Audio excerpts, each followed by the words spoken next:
Feet ఒకటి water harvesting కూడా provide చేస్తున్నాం. అంటే హెవీ రెయిన్ ఫాల్ వచ్చినా కూడా రోడ్డు మీద వాటర్ రాకుండా ఆ హార్వెస్టింగ్ లో అవుతుంది, లేదంటే డ్రైనేజ్ లో కలిసి మ్యాన్ హోల్ నుంచి వెళ్ళిపోతుంది. 2 విధాలుగా మనం ఆలోచించి అక్కడ నిర్ణయం తీసుకోవడం జరిగింది. మ్యాన్ హోల్స్ సో డ్రైనేజ్ కి వచ్చేసి సుధాకర్ పైపులు వాడుతున్నాం మనం. అవి కూడా 6 ఇంచెస్ థిక్నెస్ అన్నమాట. అంటే చిన్నవి కాదు, పెద్ద పైపులు. అది కూడా SN4 క్వాలిటీ. బయట మాక్సిమం అంతా SN2 SN1 ఉంటది. SN4 క్వాలిటీతో మనం వాడుతున్నాము. సో స్లోప్ కూడా ఎలా అంటే అలా కాకుండా అకార్డింగ్ టు కాండోర్ నుంచి వచ్చిన డ్రాయింగ్స్ ప్రకారంగా ఇక్కడ ఉన్న ఆన్ సైట్ ఎలివేషన్స్ సహా మనం తీసుకొని మనం ఇక్కడ సో దాన్ని డిజైన్ చేసి ఆ స్లోప్ ప్రకారంగా బేసికలీ 1/80 స్లోప్ అనేది మనం డ్రైనేజ్ కి వాడతాం. కానీ మనం ఎక్కడ కూడా 1/100 బిలో వాడలేదు. 1/200 ఇది వచ్చేసి 40 ఫీట్ 1/150 వాడుతున్నాం. Proper instructions and proper guide lines ప్రకారంగా మనం వర్క్ అనేది ముందుకు తీసుకెళ్తున్నాము.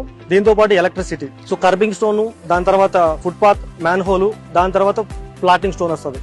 సో ప్లాటింగ్ స్టోన్ నుంచి మనకి మ్యాన్ హోల్ కి మధ్యలో 10 ఇంచెస్ ఆఫ్ స్పేస్ మనం దానికి రిలీజ్ చేయడం జరిగింది. ఆ 10 ఇంచ్ లో 4 ఇంచెస్ ఆఫ్ మన ఎలక్ట్రిసిటీకి వాడుతున్నాం. సో అండర్ గ్రౌండ్ పవర్ అనమాట. సో పైన మనకి ఎలక్ట్రికల్ పోల్స్ ఏమి ఉండవు, అన్ని అండర్ గ్రౌండ్ డ్రైనేజ్ లోనే వచ్చేస్తుంది మన కరెంట్ కూడా. సో దానికి ఒక సపరేటర్ ఇన్సులేటర్ పైప్ ఉంటుంది, ఆ పైప్ లో ఎలక్ట్రిసిటీ వస్తుంది. అది కూడా మనకి ఫ్యూచర్ లో డ్రైనేజ్ ఏదైనా ప్రాబ్లం వచ్చినప్పుడు డిగ్గింగ్ చేస్తున్నప్పుడు ఎలక్ట్రిసిటీ షాక్ కొట్టకుండా దాని మధ్యలో బ్రిక్ అనేది వస్తుంది అనమాట. బ్రిక్ కట్టడం వల్ల ఫుట్ పాత్ లోనే దాన్ని డివైడ్ చేస్తున్నాం. ఎలక్ట్రిసిటీ సపరేట్ గా, డ్రైనేజ్ సపరేట్ గా వస్తుంది అనమాట. సో ఇవి మన యోషిత రియల్ రైస్ లో ప్రజెంట్ జరుగుతున్న developments. Yoshita, it's not a brand, it's an emotion.